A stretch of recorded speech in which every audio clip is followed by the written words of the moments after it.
Mathabhanga two Kalimpong সৌজন্যে রবীন্দ্রনাথ।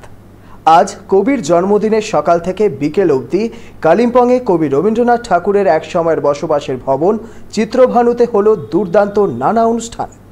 কোচবিহারের মাথাভাঙার জনপ্রিয় সাংস্কৃতিক সংস্থা নৃত্যমের উদ্যোগে যা হয়েছে।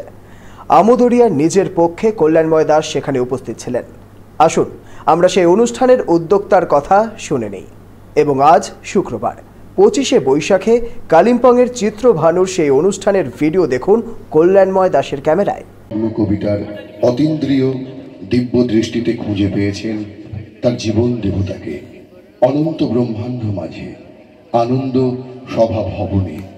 তাই ঝড়কে মিটে করতেও কুণ্ঠিত হননি তিনি।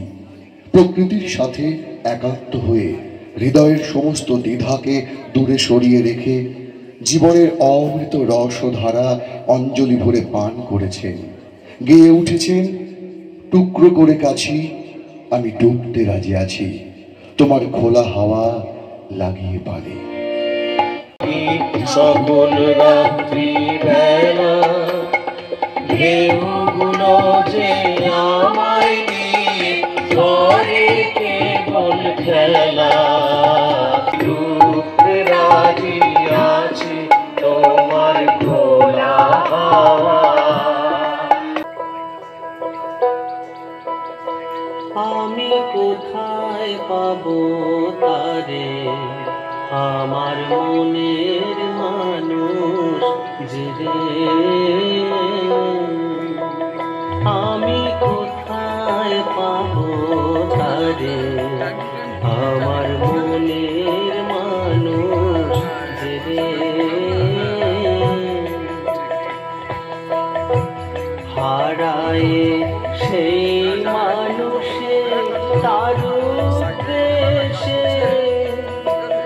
ও গো দেশ বিদেশে বেড়াই ঘুরে, কোথায় পাবো তারে আমার মনের মানুষ।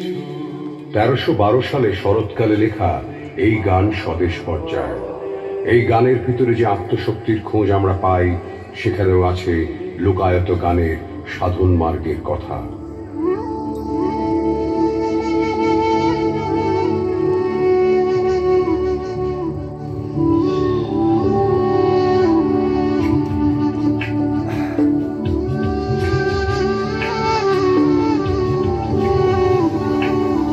চিতলে পাগল বলে আরে তুই বলিস নে কিছু, চিতলে পাগল বল। যে কবির প্রতিকৃতি নির্মাণ করলেন, এই ছবিটি তার হাতে তুলে দেবেন, এটি এখানে স্থান পাবে।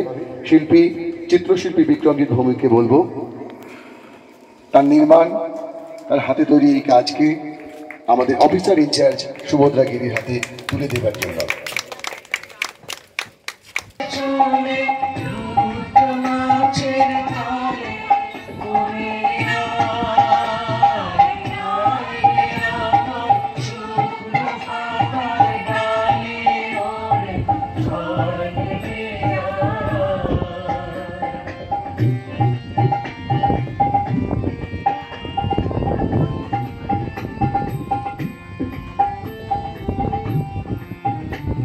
বহিরাচ্ছাদন তখনই ঘটে প্রবুদ্ধ মনের কাছে তার পূর্ণ বিকাশ।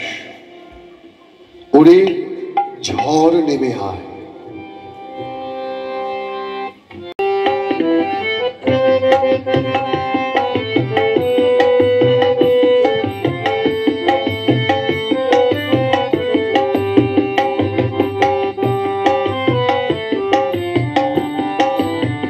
যদি তোর ডাক শুনে কেউ না আসে তবে একলা চলো রে, যদি তোর ডাক শুনে কেউ না আসে তবে একলা চলো রে, তবে একলা চলো, একলা চলো, একলা চলো, একলা চলো রে, তবে একলা চলো।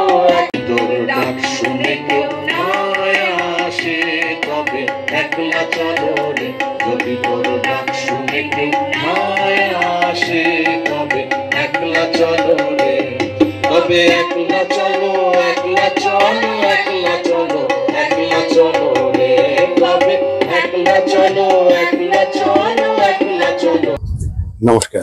নৃত্যমের পক্ষে আমি হিরণময় দাস। আমরা মাথাভাঙা নৃত্যম কোচবিহার জেলার আমরা গত বছর থেকে এই উদ্যোগটা চালু করেছি। কবি পাহাড়কে ভীষণ ভালোবাসতেন, তার মধ্যে কালিম্পং, মংপু। তিনি একটা সময় বহুবার এখানে এসেছেন, থেকেছেন। তার মধ্যে কালিম্পং এর গৌরীপুর ভবন, যেখানে জীবনের সায়ান্নে এসে তিনি দিন অতিবাহিত করেছেন। এমনকি গৌরীপুর ভবন থেকে জন্মদিন কবিতাটি তিনি আবৃত্তি করেছিলেন, যেটা রেডিওতে সম্প্রচারিত হয়েছিল। গত বছর আমরা গৌরীপুর ভবনে আমাদের এই অনুষ্ঠানটি করবার সুযোগ পেয়েছিলাম। এবছর আমরা গত বছরই পরিকল্পনা করেছিলাম যে আমরা এবারও রবীন্দ্রনাথ, মননে রবীন্দ্রনাথ, পাহাড়ে রবীন্দ্রনাথ, ভ্রমণে রবীন্দ্রনাথ, যাপনে রবীন্দ্রনাথ, আর এই লক্ষ্যকে সামনে রেখেই আমরা এই সংস্কৃতির বিস্তারে কবিগুরুর জন্মদিনের স্থান বেছে নিয়েছি এবছর চিত্রভানু কালিম্পং। চিত্রভানু সম্বন্ধে আপনারা অনেকেই অবগত। চিত্রভানু কবির মানসপটে তার পরিকল্পনায় একটা সুদৃশ্য তার স্থান ছিলেন, যদিও শেষ কাজটুকু তিনি দেখে যেতে পারেননি। তার পরিকল্পনায় ছিল এই জায়গাটি। পরবর্তীতে তার জ্যেষ্ঠ পুত্র রথীন্দ্রনাথ ঠাকুর এবং প্রতিমা দেবী, তারা এই দেখতে পাচ্ছেন আপনারা এই চিত্রভানু নির্মাণ করেছেন। বর্তমানে এটি একটি জাদুঘর হিসেবে আছেন এবং হেরিটেজ ঘোষণা হয়েছে এবং সরকার অধিগ্রহণ করেছেন, আমাদের পশ্চিমবঙ্গ সরকার। তা এই চিত্রভানুতে আমরা করবার আমন্ত্রণ, করবার অনুমতি পেয়েছি এবং করবার সুযোগ পেয়েছি। এই জন্য কর্তৃপক্ষকে অসংখ্য ধন্যবাদ। আমরা সকাল 10:30 থেকে আমাদের অনুষ্ঠান পরিবেশন করলাম। নাচে, গানে, কবিতায়, কথায়, আড্ডায়, মননে চিন্তনে রবীন্দ্রনাথ আমাদের সঙ্গে আছেন, সঙ্গে থাকবেন। এই অস্থির সময়ে দাঁড়িয়ে রবীন্দ্রনাথই যে আমাদের বাঁচার অক্সিজেন, সেটা বারবার মনে করিয়ে দেয়। আর সেই জন্যই আমাদের বারে বারে ছুটে আসা। আর আজকেও তাই এই কারণেই ছুটে আসা। এতক্ষণ অনুষ্ঠান হলো, সঙ্গে অনেকেই ছিলেন। যারা আমাদের সঙ্গে ছিলেন তাদেরকে অসংখ্য অসংখ্য ধন্যবাদ এবং কৃতজ্ঞতা জানাই। আশা রাখি আগামী দিনেও আমাদের সঙ্গে থাকবেন, মাথাভাঙা নৃত্যমের সঙ্গে থাকবেন। ধন্যবাদ সকলকে।